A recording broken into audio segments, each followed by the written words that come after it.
যুদ্ধবিমান শুধুমাত্র উড়ন্ত একটি যন্ত্রই নয়, সূক্ষ্ম প্রযুক্তি ও নির্ভুলতার প্রতীক।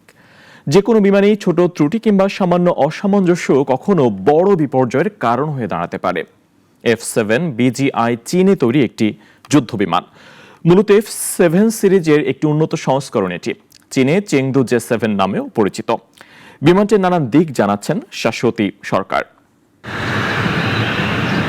1960-এর দশকে চীনের তৈরি F7 যুদ্ধবিমান আজও বাংলাদেশ সহ একাধিক দেশ ব্যবহার করছে। এটি মূলত শক্তিশালী MiG-21 F-13 মডেল থেকে নকশা করে তৈরি করা হয়েছে। F7 BGI হলো এই সিরিজের সবচেয়ে উন্নত ও আধুনিক রূপ। বাংলাদেশ বিমান বাহিনীর জন্য বিশেষভাবে তৈরি করা হয়েছিল। রয়েছে hands on throttle and stick, multifunction display, helmet mounted sight, night vision, আধুনিক বোমা গাইডেন্স প্রযুক্তি এবং উন্নত ইজেকশন সিট। হালকা এক ইঞ্জিন বিশিষ্ট এবং সহজে চালানোর মতো যুদ্ধ বিমানগুলো হয় আকাশে লড়াইয়ে, ভূমি আক্রমণে, প্রশিক্ষণে ও টহলের কাজে ব্যবহার করা। যদিও F7 সিরিজের উৎপাদন 2013 সালেই বন্ধ হয়ে গেছে, তবুও বাংলাদেশ, পাকিস্তান ও মিশরের মতো দেশগুলো এখনও এই বিমান ব্যবহার করছে।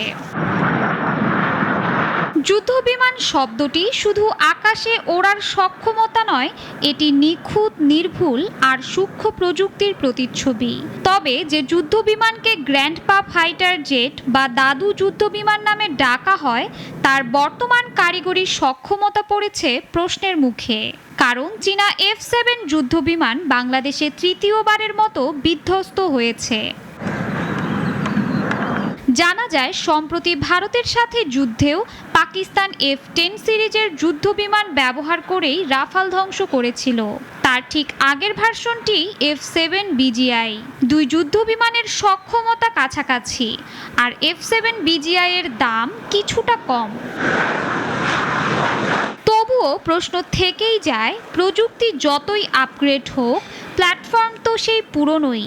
প্রতিরক্ষা ব্যবস্থায় যুদ্ধবিমান একটি সর্বোচ্চ পর্যায়ের দায়িত্ব, আর তাই এটি কেবল প্লেনের সক্ষমতা নয়, প্রতিটি সেন্সর, প্রতিটি যন্ত্রাংশ, এমনকি পাইলটের সিটের স্ক্রুও হতে হয় নিখুঁত।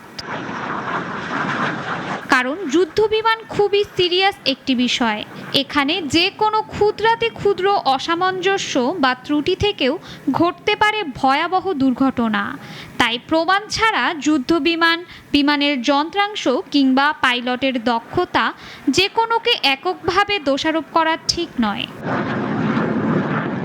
শাশ্বতী সরকার, নাগরিক।